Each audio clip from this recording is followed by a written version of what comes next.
نئی چیز نہیں ہے. تو فرمایا کہ یا ایھا الذین آمنوا لا تقولوا راعنا.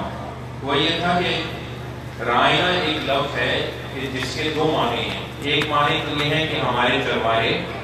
اور ایک معنی یہ ہے کہ ہماری طرف دیکھیے. تو منافقین نے یہ کہنا شروع کیا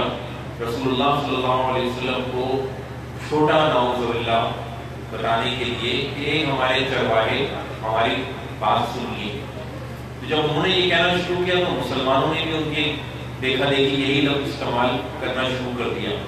تو منافقین کی چونکہ مراد چھوٹا گرداننا تھا، گستاخی کرنا تھا، اور اللہ کو یہ بات کرنا تھی، تو اللہ تعالیٰ نے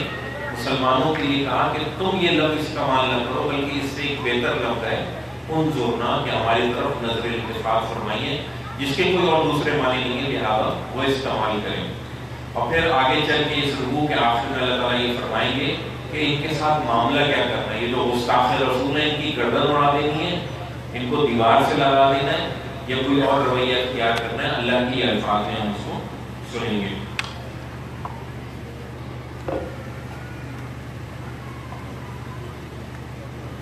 ان کے فتنوں سے بچنے کے لیے ایمان والوں تم بارگاہ رسالت میں بیٹھو تو رائنا نہ کہا کرو، انظرنا کہا کرو. جو کچھ کہا جائے اسے توجہ سے سنو، اور اس بات کو یاد رکھو کہ ان کافروں کے لیے دردناک عذاب ہے. اہل کتاب ہوں یا مشرکین، ان میں سے جن لوگوں نے کفر کیا ہے وہ نہیں چاہتے کہ تمہارے پروردگار کی طرف سے کوئی خیر تم پر نازل کی جائے. یہ احمد نہیں جانتے کہ اللہ جس کو چاہتا ہے اپنی رحمت کے لیے خاص کر لیتا ہے، اور نہیں جانتے کہ اللہ بڑی عنایت فرمانے والا ہے. انہیں اعتراض ہے کہ تورات کی شریعت میں ہم کوئی تبدیلی کیوں کرتے ہیں. انہیں بتا دو کہ ہم اس کتاب کی جو آیت بھی منسوخ کرتے ہیں یا اسے بھلا دیتے ہیں، یا قرآن میں اس کی جگہ اس سے بہتر یا اس جیسی کوئی دوسری آیت لے آتے ہیں. کیا تم نہیں جانتے لوگوں اللہ ہر چیز پر قدرت رکھتا ہے؟ کیا تم نہیں جانتے کہ زمین اور آسمان کی بادشاہی اللہ ہی کے لیے ہے؟ وہ جس کو چاہے گا اپنی شریعت کا حامی بنائے گا، اور اگر تم اس کا بھی فیصلہ نہیں مانتے تو اللہ کے سوا تمہارے لیے اس دنیا میں پھر کوئی دوست ہے اور نہ کوئی مدد کرنے والا ہے. ان کی پیروی میں ایمان والو، کیا تم بھی اپنے رسول سے اسی طرح کی باتیں پوچھنا چاہتے ہو جس طرح کی باتیں اس سے پہلے موسیٰ سے پوچھی گئی تھیں؟ تمہیں معلوم ہونا چاہیے کہ یہ ایمان کا طریقہ نہیں ہے، اور معلوم ہونا چاہیے کہ جس نے ایمان کو کفر میں بدلا وہ پھر سیدھی راہ سے بھٹک گیا. بہت سے اہل کتاب محض اپنے حسد کی وجہ سے یہ چاہتے ہیں کہ تمہارے ایمان لانے کے بعد پھر وہ تمہیں کفر کی طرف پلٹا دیں. یعنی معاملہ صرف گستاخی کی طرف کا نہیں ہے، گستاخی کا نہیں ہے، بلکہ معاملہ یہاں تک بھی ہے کہ تمہیں ایمان سے نکال کے کفر میں لا کھڑا کر دیں. یعنی یہ سب بھی یہ چاہتے ہیں. اس کے باوجود کہ حق ان پر اچھی طرح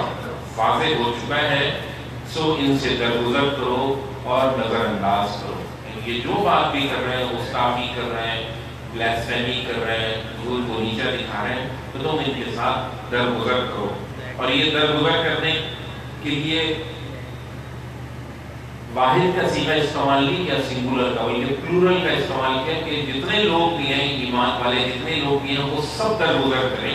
اور وہ اس کو نظر انداز کریں، یہاں تک کہ اللہ اپنا فیصلہ صادر کر دے. اللہ ان سے خود حساب لے لے گا، چاہے گا تو دنیا میں لے گا، چاہے تو آخرت میں لے گا. مگر تم نے اس کے بدلے میں کچھ نہیں کرنا، درگزر کرنا اور نظر انداز کرنا ہے. بے شک اللہ ہر چیز پر قدرت رکھتا ہے. اور ان کے لیے فتنوں کا مقابلہ کرنے کے لیے نماز کا اہتمام رکھو. یعنی تم اپنی جو عبادات ہیں اس میں جٹے رہو، اس میں کمی کوتاہی نہ رکھو. نماز کا اہتمام رکھو اور زکوٰۃ ادا کرتے رہو، اور یاد رکھو کہ جو نیکی بھی تم اپنے لیے آگے بھیجو گے اسے تم اللہ کے ہاں پالو گے. اس میں شبہ نہیں کہ جو کچھ تم کر رہے ہو اللہ اسے دیکھ رہا ہے. یہ کہتے ہیں کہ کوئی شخص جنت میں داخل نہ ہو سکے گا جب تک کہ وہ یہودی یا نصرانی نہ ہو. یہ انہوں نے محض آرزویں باندھی ہیں، یہ ان کی اپنی تمنائیں ہیں. اللہ کے لیے کسی جماعت میں شامل ہونا ضروری نہیں ہے. اللہ کے نزدیک تین چیزیں ہیں جو سورہ بقرہ میں آیت نمبر 61 میں ہو رہی ہے غالباً، کہ جو لوگ ایمان لائے اللہ پر، یوم آخرت پر اور نیک اعمال کی تین شرائط پوری کر لی تو وہ جنت کے مستحق ہیں. یہ کہتے ہیں کہ یہ کوئی شخص جنت میں داخل نہ ہو سکے گا جب تک کہ وہ یہودی یا نصرانی نہ ہو، یہ انہوں نے محض آرزوئیں باندھی ہیں، ان سے کہو کہ تم سچے ہو تو اس کے لیے اپنی دلیل پیش کرو۔ یعنی آپ دیکھیں کہ قرآن کریم دلائل پر گفتگو کرتا ہے، کہتا ہے کہ اللہ پر کوئی ایسی بات نہ کہو جس پر تم دلیل نہیں رکھتے ہو، بغیر دلیل کے بات نہ کہو، اور دلیل کی کتاب اس نے نازل کر دی ہے اور اس کتاب کی حفاظت وہ خود کر رہا ہے۔ ان کی اس بات میں کوئی حقیقت نہیں، ہاں یہ ضرور ہے کہ اپنی ہستی جن لوگوں نے اللہ کے سپرد کر دی اور وہ اچھی طرح سے عمل کرنے والے ہیں، ان کے لیے ان کا اجر ان کے پروردگار کے ہاں محفوظ ہے، اور ان کے لیے نہ وہاں کوئی اندیشہ ہے اور نہ وہ کبھی غم زدہ ہوں گے۔ اپنے گروہ سے باہر کسی حق کو نہیں مانتے، چنانچہ یہودی کہتے ہیں کہ نصارہ کی کوئی بنیاد نہیں، اور نصارہ کہتے ہیں کہ یہودیوں کی کوئی بنیاد نہیں، حالانکہ دونوں کتاب الہی کی تلاوت کرتے ہیں۔ اسی طرح بالکل انہی کسی بات ان لوگوں نے بھی کہی جو خدا کی کتاب کا کوئی علم نہیں رکھتے، چنانچہ اب اللہ ان کے درمیان قیامت کے دن ہی اس معاملے کا فیصلہ کرے گا جس میں یہ جھگڑ رہے ہیں۔ اپنے انہی اختلافات کی وجہ سے ایک دوسرے کی عبادت گاہوں کو ویران کرتے رہے ہیں،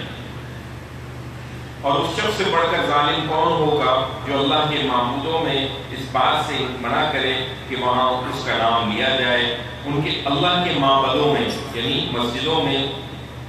اس بات سے منع کرے کہ وہاں اس کا نام لیا جائے اور ان کی ویرانی کے درپے ہو۔ ان کے لیے اس کے سوا کچھ زیبا نہ تھا کہ ان معبدوں میں جائیں تو اللہ سے ڈرتے ہوئے جائیں، لیکن انہوں نے سرکشی اختیار کی تو اب ان کے لیے دنیا میں بھی ذلت ہے اور قیامت میں بھی ایک بڑا عذاب ان کا منتظر ہے۔ یہ اس لیے ہوا کہ ان میں سے کسی نے مشرق کو قبلہ ٹھہرایا اور کسی نے مغرب کو،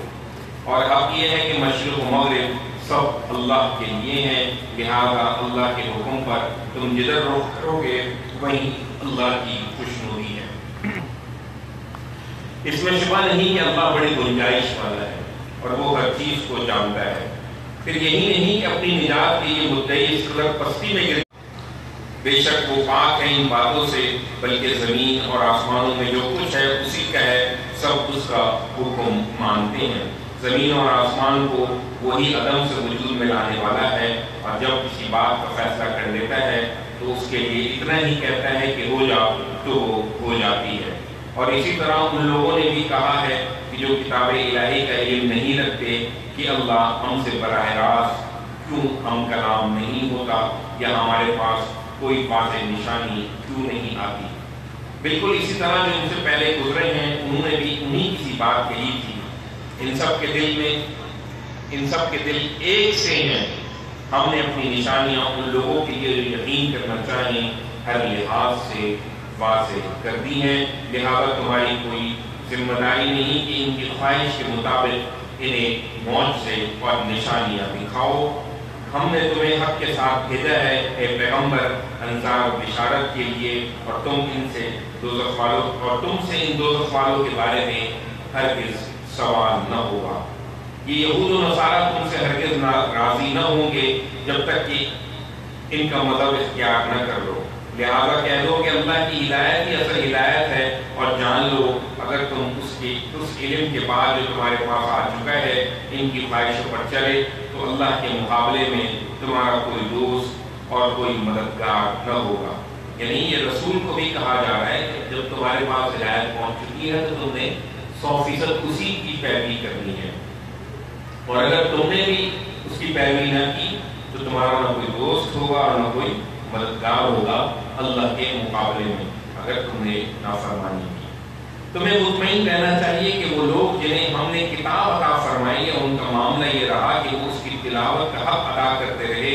وہی اس ہدایت پر ایمان لائیں گے، اور جو اس کے منکر ہوں گے تو وہی اصل میں نقصان اٹھانے والے ہیں۔ اے بنی اسرائیل، میری اس نعمت کو یاد کرو جو میں نے تم پر کی تھی، اور اس بات کو کہ میں نے تمہیں دنیا والوں پر فضیلت دی تھی،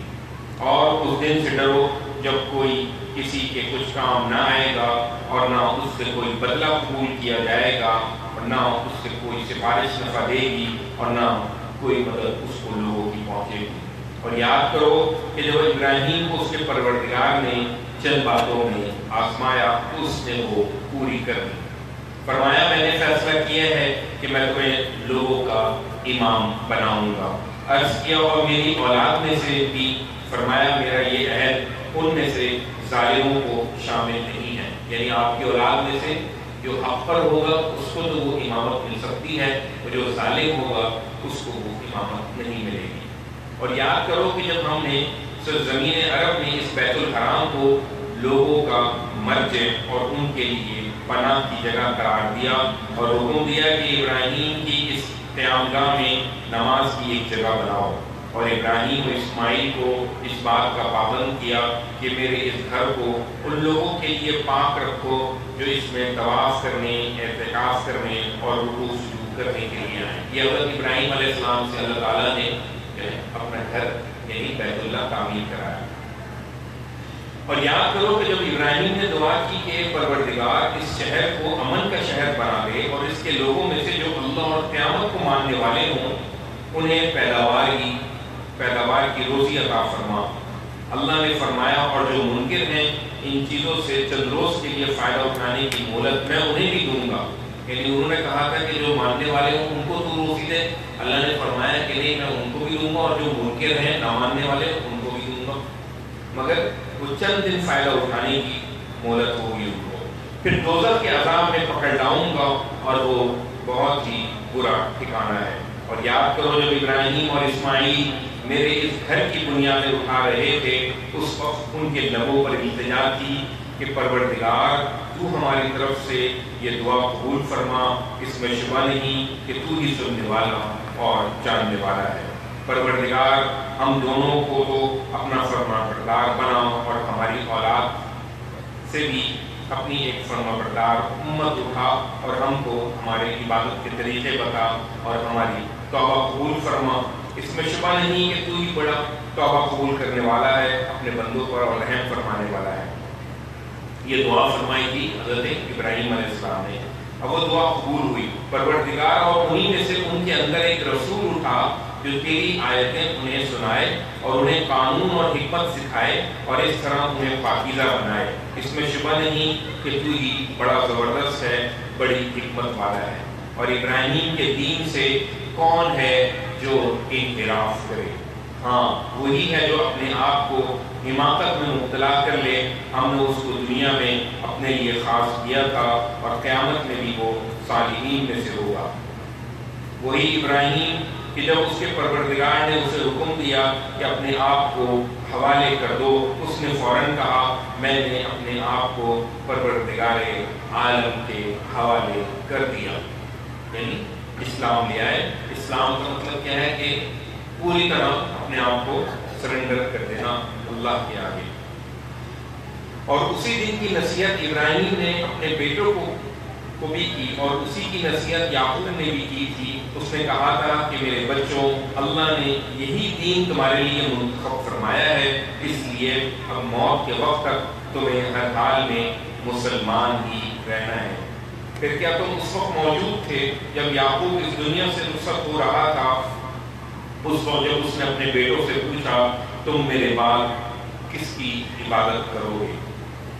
انہوں نے جواب دیا ہم اسی ایک معبود کی عبادت کریں گے جو تیرا معبود ہے اور تیرے باپ دادوں کا، ابراہیم، اسماعیل اور اسحاق کا معبود ہے اور ہم اسی کے فرما بردار ہیں۔ یہ گروہ کا جو گزر گیا ان کا ہے جو انہوں نے کیا اور تمہارا ہے جو تم نے کیا، تم سے یہ نہ پوچھا جائے گا کہ وہ کیا کرتے تھے۔ یعنی وہ لوگ تھے، اچھے لوگ تھے، اپنے حصے کا کام کر کے چلے گئے اور تم سے ان کے بارے میں سوال نہیں ہوگا، تم سے تمہارے بارے میں سوال ہوگا۔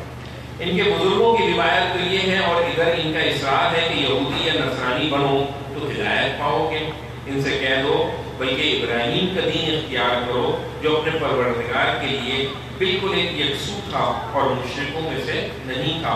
یعنی تم کہتے ہو یہودی ہو جاؤ یا نصرانی ہو جاؤ، یہودی تو عزیر کو خدا کا بیٹا مانتے ہیں، نصرانی تو مسیح ابن مریم کو خدا کا بیٹا مانتے ہیں، حالانکہ جو ابراہیم ہے وہ بالکل یکسو تھے اور کسی قسم کا شرک نہیں کرتے تھے۔ ان سے کہہ دو کہ ہم نے اللہ کو مانا ہے اور اس چیز کو مانا ہے جو ہماری طرف نازل کی گئی اور جو ابراہیم، اسماعیل، اسحاق اور یعقوب اور ان کی اولاد کی طرف نازل کی گئی، اور جو موسیٰ اور عیسیٰ اور دوسرے سب نبیوں کو ان کے پروردگار سے کی طرف سے دی گئی، ہم ان میں سے کسی کے درمیان فرق نہیں کرتے، یہ سب اللہ کے پیغمبر ہیں اور ہم اسی کے فرما بردار ہیں۔ پھر اگر وہ اس کو اس طرح مانیں جس طرح تم نے مانا ہے تو کامیاب ہوئے، اور اگر منہ پھیر لیں تو وہی ضد پر ہیں۔ سو ان کے مقابلے میں اللہ تمہارے لیے کافی ہے اور وہ سننے والا ہے، ہر چیز سے واقف ہے۔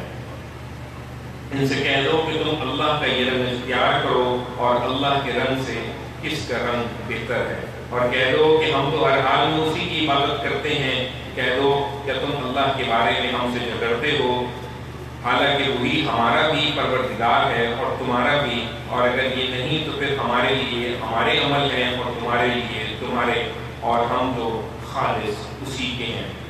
کیا تم کہتے ہو کہ ابراہیم، اسماعیل، اسحاق، یعقوب اور ان کی اولاد کے لوگ یہودی یا نصرانی تھے؟ ان سے پوچھو تم زیادہ جانتے ہو یا اللہ؟ افسوس ان لوگوں سے بڑھ کر ظالم کون ہو سکتا ہے جن کے پاس اللہ کی طرف سے کوئی گواہی ہو اور وہ اسے چھپائیں، اور حقیقت یہ ہے کہ اللہ ان چیزوں سے بے خبر نہیں ہے جو تم کر رہے ہو۔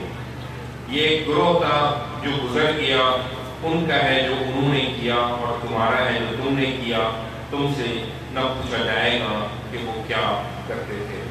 ابراہیم کی بنائی ہوئی مسجد کو اے پیغمبر ہم نے تمہارے لیے قبلہ ٹھہرایا۔ اگلا پارہ، ابراہیم کی بنائی ہوئی مسجد کو اے پیغمبر ہم نے تمہارے لیے قبلہ ٹھہرانے کا فیصلہ کیا ہے، تو اب ان لوگوں میں سے جو احمق ہیں وہ کہیں گے انہیں کس چیز نے ان کے قبلے سے پھیر دیا جس پر وہ پہلے تھے۔ ان سے کہہ دو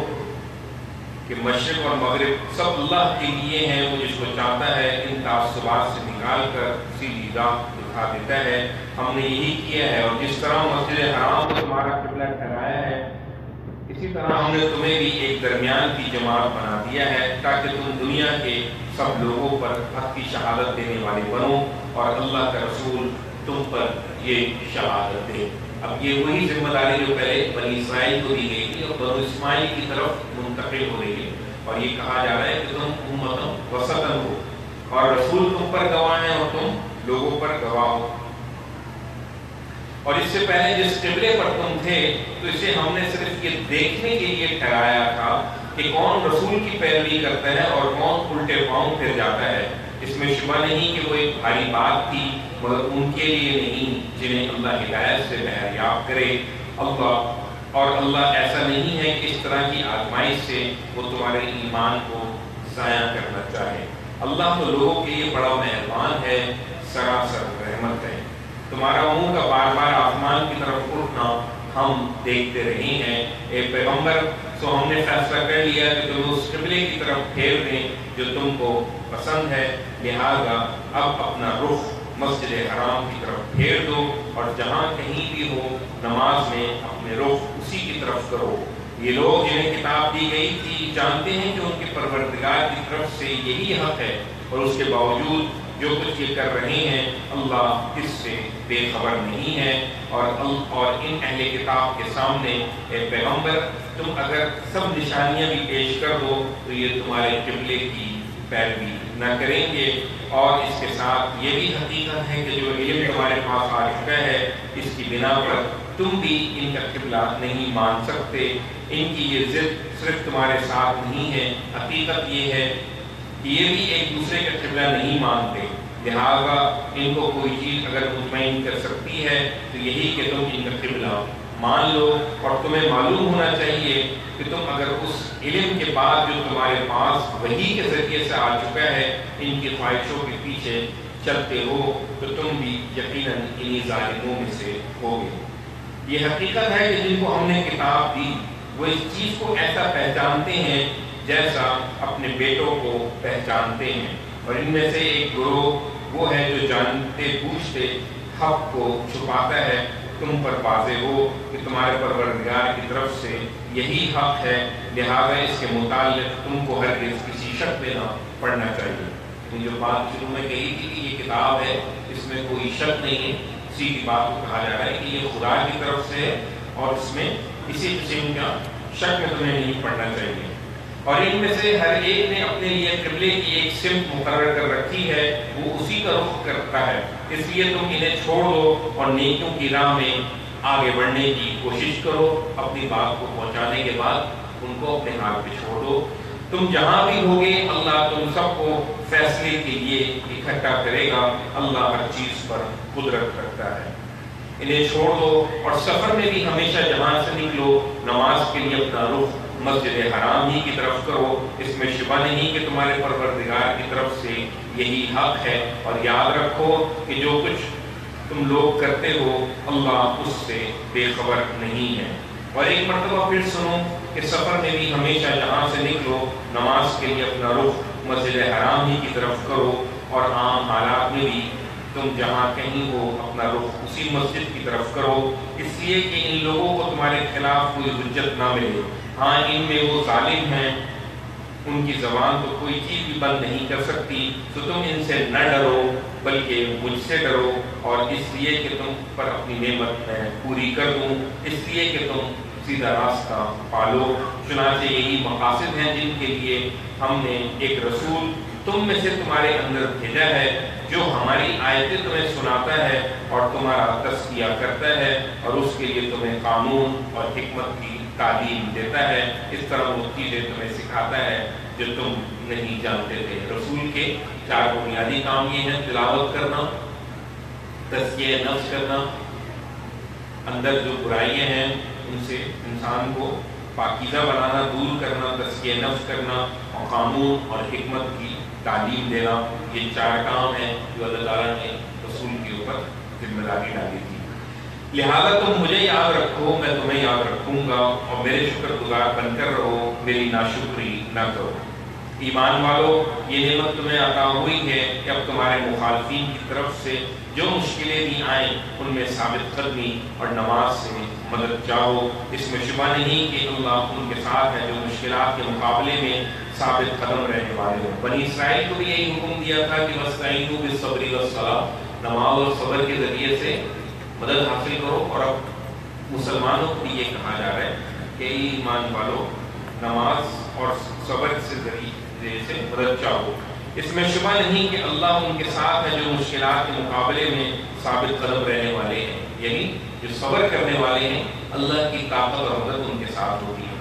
اور جو لوگ اللہ کی اس راہ میں مارے جائیں انہیں مردہ نہ کہو، وہ مردہ نہیں بلکہ زندہ ہیں، لیکن تم اس زندگی کی حقیقت نہیں سمجھتے۔ ہم اس راہ میں یقیناً تمہیں کچھ خوف، کچھ بھوک اور کچھ جان و مال اور کچھ پھلوں کے نقصان سے آزمائیں گے، اور اس میں جو لوگ ثابت قدم ہوں گے اے پیغمبر انہیں دنیا اور آخرت دونوں میں کامیابی کی بشارت دو۔ وہی جنہیں کوئی مصیبت پہنچے تو وہ کہیں کہ بے شک ہم اللہ ہی کے ہیں اور ہمیں ایک دن اسی کی طرف پلٹ کر جانا ہے۔ یہی وہ لوگ ہیں جن پر ان کے پروردگار کی ہدایتیں اور اس کی رحمت ہوگی، اور یہی ہے جو اس کی ہدایت سے بہریاب ہونے والے ہیں۔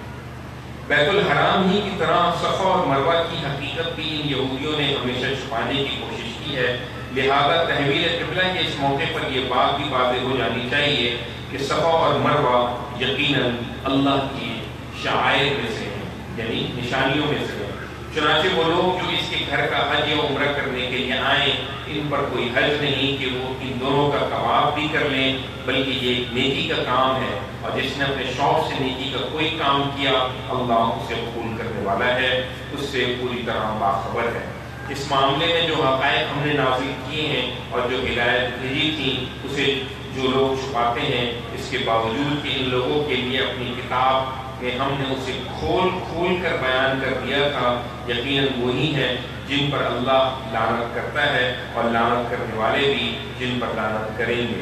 ان میں سے البتہ جو توبہ کریں اور اپنے اس طرز عمل کی اصلاح کر لیں اور جو کچھ وہ چھپاتے تھے اسے صاف صاف بیان کر دیں تو ان کی توبہ میں اپنی شفقت سے قبول کر لوں گا، اور حقیقت یہ ہے کہ میں بڑا توبہ قبول کرنے والا ہوں، میری شفقت ابدی ہے۔ اس کے برخلاف جو اپنے انکار پر قائم رہے اور مرے تو اسی طرح منکر تھے، یقیناً وہی ہیں جن پر اللہ اس کے فرشتوں اور سب لوگوں کی لعنت ہے، یعنی زندگی بھر انکار کرتے رہے اور اسی انکار پر ان کی موت بھی واقع ہو گئی۔ اللہ فرما رہے وہی ہیں جن پر اللہ اس کے فرشتوں اور سب لوگوں کی لعنت ہے، وہ اس میں ہمیشہ رہیں گے، نہ ان کی سزا میں کمی کی جائے گی اور نہ انہیں کوئی مہلت ملے گی۔ ایمان والو انہی فیصلہ کرنے دو اور ان سے قطع نظر کر کے تم یہ حقیقت اب اچھی طرح سمجھ لو کہ تمہارا الہ ایک ہی الہ ہے،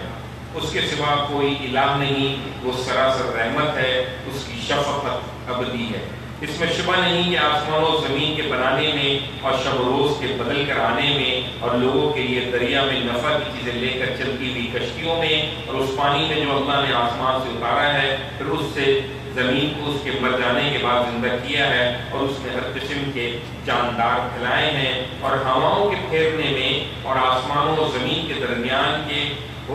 درمیان حکم کے تابع بادلوں میں اس حقیقت کو سمجھنے کے لیے بہت سی نشانیاں ہیں ان کے لیے جو اپنی عقل سے کام لیتے ہیں۔ یہ آیت الآیات ہے، اس میں اللہ تعالیٰ نے اپنی بہت سی نشانیوں کا ذکر کیا جس میں غور و فکر کی دعوت دی ہے اور کہا ہے کہ ان نشانیوں سے وہی لوگ ہی فائدہ اٹھاتے ہیں اور عقل پڑھتے ہیں، عقل کام لیتے ہیں جو عقل والے ہیں۔ میں اس کو دوبارہ پڑھ رہا ہوں۔ اس میں شبہ نہیں کہ آسمانوں اور زمین کے بنانے میں اور شب و روز کے بدل کر آنے میں، اور یہ وہ نشانیاں ایسی ہیں کہ ہر شخص جو ہے وہ اس کو اپنی آنکھوں سے دیکھ سکتا ہے، اور لوگوں کے لیے دریا میں نفع کی چیزیں لے کر چلتی ہوئی کشتیوں میں اور اس پانی میں جو اللہ نے آسمان سے اتارا ہے، پھر اس سے زمین کو اس کے مر جانے کے بعد زندہ کیا ہے اور اس میں ہر قسم کے جاندار پھیلائے ہیں، اور ہواؤں کے پھیرنے میں اور آسمان و زمین کے درمیان حکم کے تابع بادلوں میں اس حقیقت کو سمجھنے کے لیے بہت سی نشانیاں ہیں ان لوگوں کے لیے جو اپنی عقل سے کام لیتے ہیں۔ اور زمین و آسمان کی نشانیوں کے باوجود لوگوں میں ایسے بھی ہیں جو اوروں کو اللہ کے برابر ٹھہراتے ہیں، یعنی اللہ نے اتنے بڑے بڑے کام کیے تو کچھ اپنے بتوں کو بھی اللہ کے برابر ٹھہراتے ہیں جنہوں نے کچھ کام بھی نہیں کیے۔ اب ان کی جو حقیقت ہے، ان کے جو کام ہے، ان کی جو استطاعت، ان کے جو پوٹینشل ہے، اللہ تعالیٰ ان کے بارے میں آگے جا کے تفصیل سے ذکر کرے گا کہ وہ اپنے اوپر سے مکھی بھی نہیں ہٹا سکتے۔ اور اللہ کہہ رہے ہیں وہ ان سے اسی طرح محبت کرتے ہیں جس طرح اللہ سے محبت کرتے ہیں، یعنی اپنے جھوٹے معبودوں کے ساتھ بھی اس طرح محبت کرتے ہیں جس طرح اللہ سے محبت کرتے ہیں۔ حالانکہ ایمان والوں کو تو سب سے بڑھ کر اپنے اللہ سے محبت ہوتی ہے۔ اور اگر یہ ظالم اس وقت کو دیکھیں جب یہ عذاب کو دیکھیں گے تو یہ ان پر حقیقت واضح ہو جائے گی کہ زور و اختیار سب اللہ ہی کا ہے، اور یہ کہ اس طرح کے لوگوں کو اللہ بڑا ہی سخت عذاب دینے والا ہے۔ اللہ تعالیٰ یہ چاہتا ہے کہ اس کے جو بندے ایمان والے وہ اللہ تعالیٰ سے شدید محبت کریں، والذین آمنوا اشد حبا للہ، سخت محبت اللہ تعالیٰ سے ہونی چاہیے، کیونکہ اللہ تعالیٰ ہی ہے جس نے ہمیں زندگی دی اور ساری نعمتیں دی اور سب کچھ دیا وہ اللہ ہی نے دیا، تو اللہ تو چاہتا ہی ہے کہ ایمان والے اس سے سب شدید محبت کریں۔ اس وقت جب وہ لوگ ان کی پیروی کی گئی اپنے پیرووں سے بے تعلقی ظاہر کریں گے اور عذاب سے دوچار ہوں گے اور ان کے تعلقات یک قلم ٹوٹ جائیں گے اور ان کے پیروں کہیں گے کہ کاش ہمیں ایک مرتبہ پھر دنیا میں جانے کا موقع ملے تو ہم بھی ان سے اسی طرح بے تعلقی ظاہر کریں جس طرح انہوں نے ہم سے بے تعلقی ظاہر کی، یعنی جھوٹے معبود اپنے ماننے والوں سے تعلق توڑ لیں گے۔ یوں اللہ ان کے اعمال انہیں حسرت بنا کر دکھائے گا اور دوزخ سے نکلنے کے لیے وہ کوئی راہ نہ پا سکیں گے۔ لوگوں اپنے انہی پیشواؤں کے پیدا کیے ہوئے توہمات کے تحت تم نے جو حلال و حرام کرائے ہیں ان کی کوئی حقیقت نہیں، اس لیے زمین کی چیزوں میں سے جو حلال اور طیب ہیں انہیں کھاؤ اور شیطان کے قدم بقدم نہ چلو، وہ تمہارا کھلا دشمن ہے۔ وہ تو یہی کرے گا کہ تمہیں برائی اور بے حیائی کی ترغیب دے اور اس کی ترغیب دے کہ تم وہ باتیں اللہ کے نام لگاؤ جو تم نہیں جانتے، اور جب انہیں دعوت دی جاتی ہے کہ اپنی ان باتوں کو چھوڑ کر اس کی پیروی کرو جو اللہ نے اتاری ہے تو کہتے ہیں کہ ہم تو اسی راہ پر چلیں گے جس پر ہم نے اپنے باپ دادوں کو چلتے پایا ہے۔ یہ آج بھی بہت باقی ہے کہ لوگ بہت اسٹرانگ بلیو کرتے ہیں کہ جو چیز ان کو اپنے بڑوں سے ملتی ہے۔ تو اللہ فرما رہا ہے کہ اس صورت میں بھی کہ اگر ان کے باپ دادوں نے اپنی عقل سے کام نہ لیا ہو اور نہ راہ ہدایت پائی ہو، اس اس صورت میں بھی یہ اپنے باپ دادوں کی پیروی کریں گے. اور حقیقت یہ ہے کہ یہ لوگ جنہوں نے اللہ کے بتائے ہوئے طریقے پہ چلنے سے اس طرح انکار کر دیا ہے، ان کی ایک تمثیل ایسی ہے جیسے کوئی شخص ان چیزوں کو پکارے جو پکار رہے ہیں اور چلانے کے سوا کچھ نہ سنتی ہوں. یہ بہرے ہیں، گونگے ہیں، اندھے ہیں، اس لیے کہ یہ کچھ نہیں سمجھتے. ایمان والوں، یہ اگر اپنی بدعتوں کو نہیں چھوڑتے تو انہیں ان کے حال پر چھوڑو، اور جو پاکیزہ چیزیں ہم نے تمہیں عطا فرمائی ہیں انہیں بغیر کسی تردد کے کھاؤ اور اللہ ہی کے شکر گزار بنو اگر تم اس کی پرستش کرنے والے ہو. اس نے تمہارے لیے صرف مردار اور خون اور سور کا گوشت اور غیر اللہ کے نام کا ذبیحہ حرام کرایا ہے. یعنی جو یہ لوگ بیان کرتے ہیں کہ یہ چیزیں بھی حرام ہیں، ان چکروں میں نہ پڑو. میں نے جو چیزیں حرام کی ہیں وہ تو بہت واضح ہیں کہ میں نے صرف مردار اور خون اور سور کا گوشت اور غیر اللہ کے نام پر ذبح کیا ہوا حرام کرایا ہے. اس پر بھی جو مجبور ہو جائے، اس طرح کے نہ چاہنے والا ہو، نہ حد سے بڑھنے والا ہو، تو اس پر کوئی گناہ نہیں. جو حرام چیزیں میں نے قرار دی ہیں اگر کوئی مجبوری میں اگر کھائے گا تو اس پر کوئی گناہ نہیں. اللہ یقیناً بخشنے والا ہے اور وہ سراسر رحمت ہے. یہ اہل کتاب جو جانتے تھے کہ یہی حق ہے لیکن انہوں نے اسے چھپایا. حقیقت یہ ہے کہ جو لوگ اس قانون کو چھپاتے ہیں جو اللہ نے اتارا ہے اور اس کے بدلے میں دنیا کی بہت تھوڑی قیمت قبول کر لیتے ہیں، وہ اپنے پیٹ میں صرف دوزخ کی آگ رکھتے ہیں. قیامت کے دن اللہ نہ ان سے بات کرے گا اور نہ انہیں پاکیزہ بنائے گا، اور ان کے لیے وہاں ایک دردناک عذاب مقرر ہے. یہی لوگ ہیں جنہوں نے ہدایت کے بدلے گمراہی اور مغفرت کے بدلے عذاب خریدا ہے. تو دوزخ کے معاملے میں یہ کتنے جلی ہیں. یہ اس لیے ہوگا کہ اللہ نے اپنی یہ کتاب قول فیصل کے ساتھ اتاری ہے، اور یہ لوگ جنہوں نے اس کتاب کے معاملے میں اختلاف کیا ہے یہ اپنی ضد میں بہت دور نکل گئے ہیں.